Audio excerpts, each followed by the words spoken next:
So nandito tayo ngayon sa site at dito nga yung dinikod natin. Ito yung puno.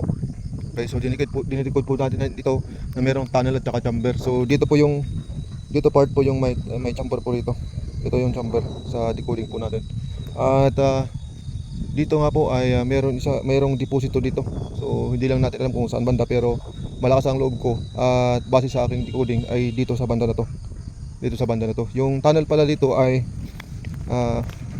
nating dinikod ay sa basa natin sa mga marka ay papunta dito. Saan papunta dito? Papunta doon. Saka papunta doon sa part na yun.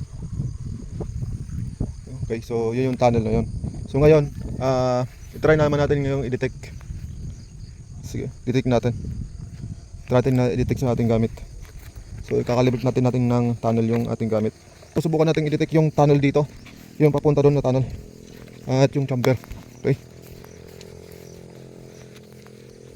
so ngayon ito, subukan natin. So sana magka totoo. Okay, so yan, against the light tayo kasi meron, grabe ano. So nakaharap po tayo sa east. So yung tunnel po pala ay nasa north and south alignment. Okay, so nakaharap tayo sa east. So ito yung tunnel. So yan, papunta po yan, hindi na natin susundan. Base sa ating decoding. So nakita natin dito. Ngayon yung chamber naman, try natin dito, baka nandito lang. Okay, so i-check natin. Tingnan natin nga kung ito yung chamber. Paikot na, sabi ko na nga ba eh. Paikot na tong chamber na to. Tignan natin. Ito. Malawak siya. Ayan. Ayan o.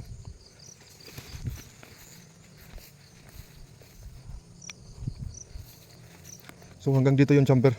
So medyo malawak yung chamber dito. Okay. So mas mahalawak pala, hindi lang doon.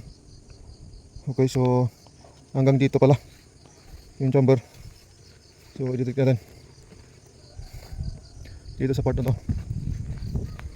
So hanggang dito pala, mas malawak pala kaysa doon sa basa ko. So hanggang dito pala. Okay, so mas malawak dito hanggang dito. Kala ko hanggang dito lang.